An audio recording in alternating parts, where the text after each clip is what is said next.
Every day, the man ate a fish without eyes. Because he was blind, he didn't notice anything and even praised his wife for being very virtuous. The man was born blind but had a handsome face. Because of this, the women in the village often took care of his massage business. The village beauty was one of them. One day, the village beauty told the man that if he wanted to regain his sight, he could go to the temple on the mountain and pray. She said that if he prayed sincerely 100 times, he would be able to see again. That evening, the man told his wife about the temple and said that he wanted to regain his sight so he could see her face. But his wife was very frightened when she heard this. Even though his wife tried to stop him in every way, the man was determined to go to the temple. He went to the temple, put a copper coin into the wishing pool, and clasped his hands tightly together, praying sincerely. One day, while giving a massage to a customer, the man talked about his recent visits to the temple. The customer said that all these things were just a scam because he often saw the man's wife praying at the temple. But the man's sight still hadn't returned. When the man got home, he still ate the dried fish with the eyes removed and said it was the most delicious food he had ever tasted. His wife was very happy to hear this. But then the man suddenly said that he had been dreaming about regaining his sight lately, and he thought it was a sign that his eyes were about to get better. Hearing this,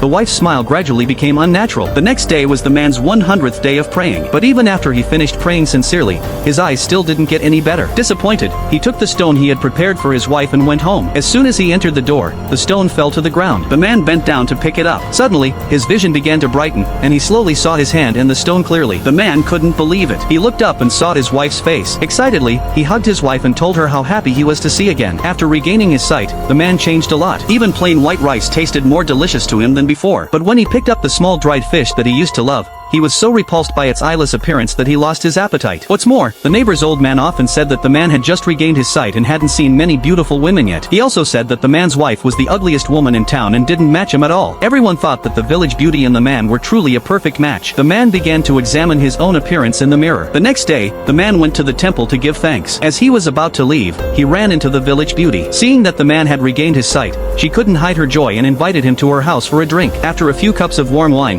the village beauty saw her chance and threw herself at the man, confessing her love to him. Faced with the most beautiful woman in town, the man couldn't control himself. But then, the door suddenly opened, and it was the man's wife. She walked in with a pale face and pinned the man down on the floor. She said to her husband, "It's better that you were blind."